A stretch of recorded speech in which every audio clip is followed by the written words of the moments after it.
ళ క్ష ర అక్షర పదాలు చిత్రాలు. ళ తాళం.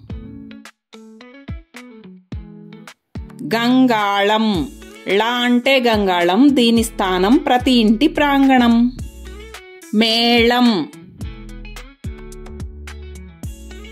గొళ్ళెం.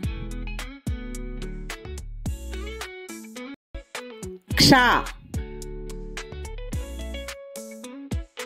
క్షత్రియుడు. క్ష అంటే క్షత్రియుడు, పోరాటంలో యోధుడు. ద్రాక్ష. నక్షత్రం. లక్ష. ర రంపం. రా అంటే రంపం, ఇది ఉంటేనే తెగుతుంది కాండం. గుర్రం.